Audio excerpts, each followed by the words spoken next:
The book of Hebrews makes the argument proving that Jesus of Nazareth is in fact the Messiah who was promised by God to the Hebrew people throughout their history. It's not an argument like having a fight, but rather a logical line of reasoning in order to prove a point. The author of this book is never clearly established. Many think Paul wrote it, but there is evidence that someone else might have written it. Either way, the important thing is not who wrote it, but what it says. We do know that whenever Paul entered a city, he went to the Jewish place of worship called a synagogue and presented his case for Jesus as the promised Messiah.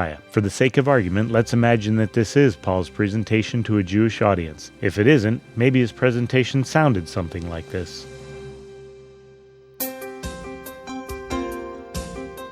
Like an attorney presenting his opening arguments, the author of Hebrews makes a very compelling case. Ladies and gentlemen, members of the jury, before God spoke to you through the prophets, now he has sent his Son with his message of salvation. Jesus is the Son of God. As proof, I offer the following exhibits. He's greater than the angels, greater than Moses. He replaced the high priest forever and became the sacrifice for our sins. He had to become human to represent us in heaven. He proved his authority through signs, wonders, and miracles, and he's the source of eternal salvation from the penalty of sin, which comes through faith in Jesus. He told the Jews that their forefathers didn't keep the contract with God, so he drew up a new one. Before, they worshipped in a tabernacle, which represented heaven. The sacrifices were a reminder of their sins. Now an eternal tabernacle has been made, but not by human hands. With Jesus as our high priest, we can approach the throne of grace with confidence to receive mercy. We are saved by faith. As evidence, I call the following witnesses: Abel, Enoch, Noah, Abraham, Joseph, Moses, Gideon, David, and more. With that in mind, be prepared to stand strong and focus on Jesus. Strive to live at peace and in love. Endure hardship and persecution. Remain pure. Don't put your faith in money. Be content with what you have. Work hard and obey your leaders. Do all these things to be good examples because you represent God to others. May God equip you to do good work for Him. The defense rests.